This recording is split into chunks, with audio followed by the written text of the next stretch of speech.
understanding of the game. Look at his effort to get back into the game. I see him scoring goals against Leicester teams. I see him doing few things against Leicester players. And I don't see that improving. Yes, people, welcome back to another episode of One Upfront podcast with your host, Rory. So, it's been an eventful weekend of football. Some surprises, some not. Some good debuts, some kind of eye-openers to certain transfers that have happened. Certain people looking at players that they weren't looking at before thinking, it's actually decent. So, this little Palace Arsenal review. So, highlights I took from it. Jesus looks sharp. That's all you can take from him. He looks hungry. I get it's a World Cup year. He's trying to be the lead number 9 for Brazil. You don't have that much competition, but it just depends on the formation they play.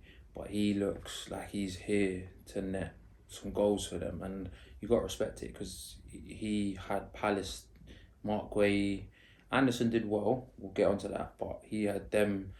All of them on the ropes. I see Megs here, chops here, spins here. Like he was on stuff. Like I respect it. All he was missing was a goal, really. And he would have had a perfect debut in my eyes. Saliba, like he looked like he was playing there last season. He looked comfortable. He looked like he was in kind of cruise mode at sometimes. I get that he's playing, you can only be as good as what you play against, and he didn't have much forwards to play against, but who he came up, he dealt with, and that's all you can do as a defender. That's your job. Whoever you're playing against, they cannot get the better of you.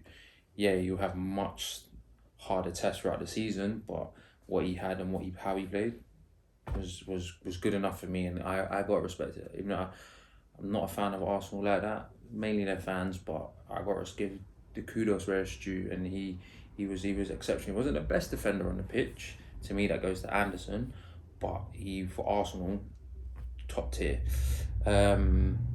Palace, they're still lacking a centre forward. Now, I don't know what Batshuayi's availability is like. I don't know what Tuchel's going to do if he's sending him into Europe, but I'd send him back there. Give it another go. Like it's kind of like someone they're missing. I would keep Broja and send him there, and Palace then can get him and one more. They should be okay for goals then, because they create enough. They've got enough creative play, like between Eze's chance and I think it was Edouard's chance. They should have scored. Realistically, they should have scored and made that second half even harder for Arsenal. Because at the same time, as well as the Arsenal players played, they kind of fell into the usual Arsenal traps. Like they sat back and was riding a lot of pressure that they didn't need to ride, and they looked shaky at times. Gabriel was a bit rash, Ramsdale was a bit rash at times, so it's like you could see the old tendencies were creeping in before that own goal came, and that settled their nerves and saw them over the line, really. But overall, they got the win, and at the end of the day, it's a winning business, and they got the W. Let's talk about Chelsea. Who did they play? Everton. So to me, new Chelsea owners, same work policies. Like nothing really changed dramatically for us. Forward line still stiff, no invention. Like Sterling's still kind of half playing like he's at City. He needs to get rid of that. All that up in his head, he needs to get rid of that and realise where he's playing. It's a level down in terms of the football side. He's trying to come short, they're trying to hit it longer. He's trying to go out wide, then he's standing on Chilwell's toes. It's until he starts getting that player cohesion, you're not going to get the best out of him.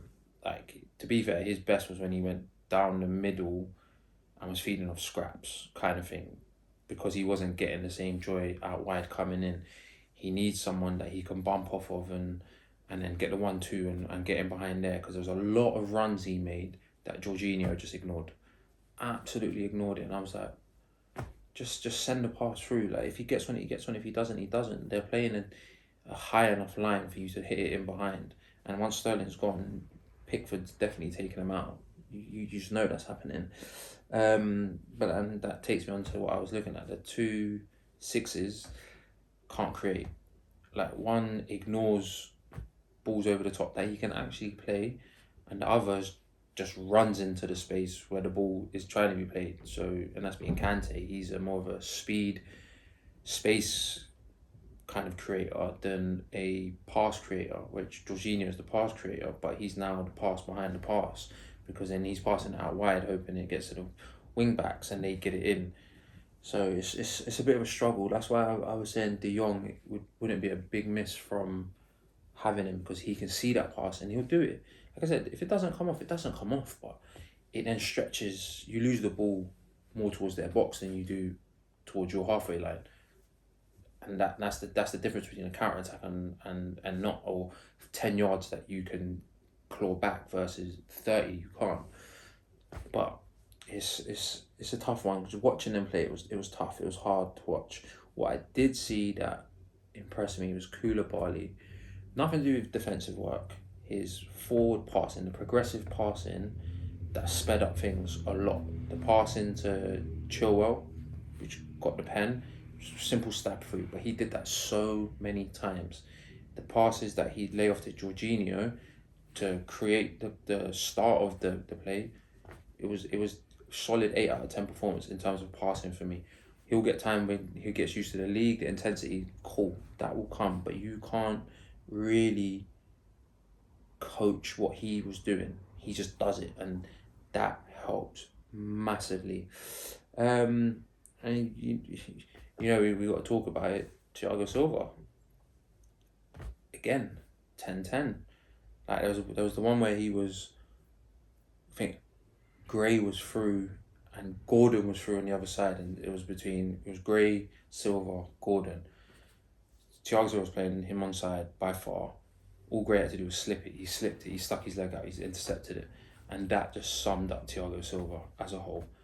Like, he can just read everything. Like he's Morpheus, and he can kind of see and know what's going to happen, or the decision you're going to make, and then just deals with it. Like 10-10 defender for me. Like, solid. But yeah, overall, again, got the win. Nothing fancy. 3 points. We move on. There's going to be some purchases that are going to still happen, that need to happen anyway, and it's got to happen fast, and we got to bed them in, and we got to get Broha in, because he's hungry, and I've said this before. He's like Costa and kind of Drogba combined. Like, he's got that bite about him, but with the height and he's got a bit of pace about him as well. You can see he's not slow off the ground, and that's what you need.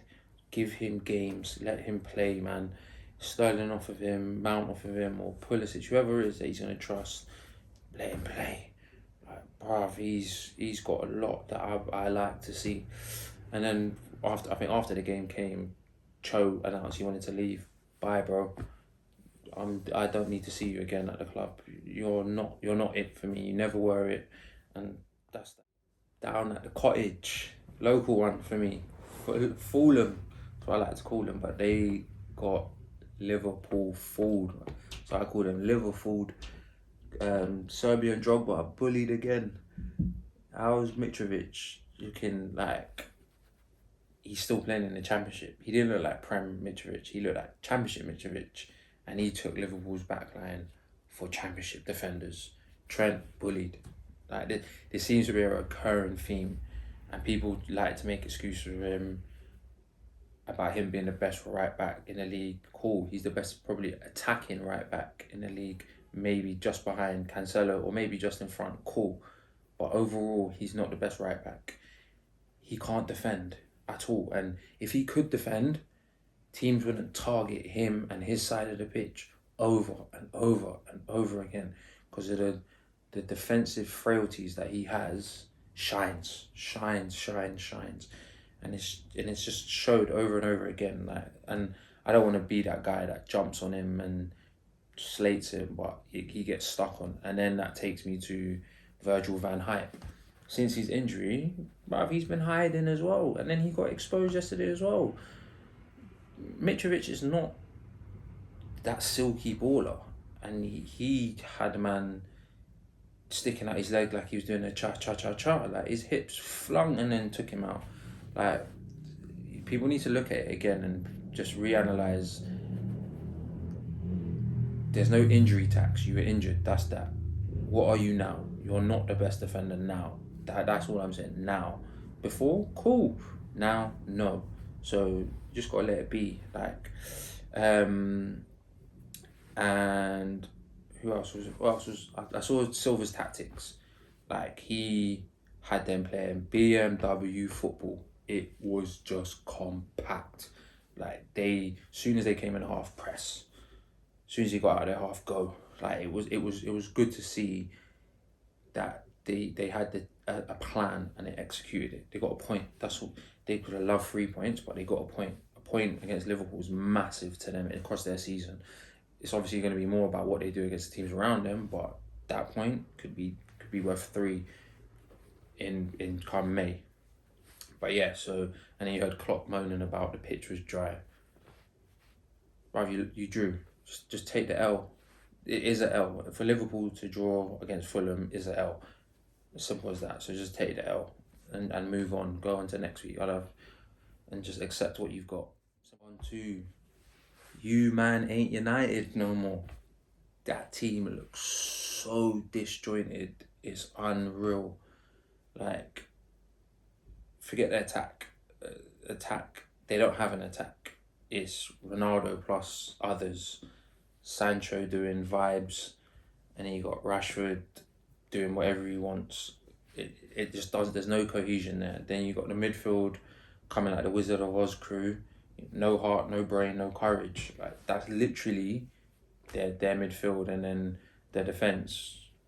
Shaw, Maguire, the sober Rojo, and Dalot, and he needs to sell Dalot and Dalot. So you figure it out. Sell Dalot and Dalot, because they had Gross moving like prime Balak, and who else was it? Welbeck looking like a beachside Benzema. But they were moving crazy, and United really had no answer to it. So, and this Martinez, I'm calling sober Rojo. He ain't it. I'm sorry, he ain't it. Of all the people I've seen on over the weekend make debuts and stuff, he ain't it at all. It was City versus West Ham, and the City boys doing what City boys do. Come out with W's. You know how the City boys do. Possession is 9/10 of the law, and they had that ball. I think at one point it was like 340 passes to 40. So West Ham had 40 passes, successful passes, and Man City had 340, and this was in the first half. 340 to 40. Now you figure out how much of the ball West Ham had. That's probably 22 of them was probably goal kicks. So you could see how the game was going. It was getting frustrating for City until they got the penalty. Haaland sticked away. Like he's got that turn of pace, but he starts his run early and he's got that bolt stride, that long stride. He's like a gazelle when he runs, and he's very army. Like he cuts air when he runs, kind of thing. And then he did the Henri, but on the other side, like got around the ball, slotted it home. Once he's in front of goal, bet your house, bet everything you've got that he'll score. Because once he's in that run of it, he's gonna bag, and once he gets the hang of it, he's gonna net. I think they've got Bournemouth next week. Triple captain him. It's that kind of that mindset. He's gonna be on penalties. Like he's probably been tasked with get golden boot. So I don't see if he's on the pitch, Gundogan and them not taking pens, it'll be him. So he's got a point to prove, and he's going to be ready for it. And I can't lie, City didn't look as threatening as they should, but when you've got that, to get out clauses is stupendous. And a good weekend in football and all. Newcastle beat Forest. Bournemouth surprised me beating Aston Villa. Who else played? Leeds nicked the win at Wolves. Who else nicked goals? Who else did we get? Leicester drew Brentford. Josh De Silva with the equaliser. Had that game down as a 0-0 to be fair, but surprised me, bagged 2 goals in that one. Tottenham 4-1, sitting top of the league, I think. Yeah, that puts them top of the league. Southampton didn't really offer much, but Tottenham did what Tottenham did, got the W, and that's the Prem. That's the beauty of it. So yeah. Putting up points on a Saturday. Check Jeff for the latest. No disrespect. There with the skip, and I can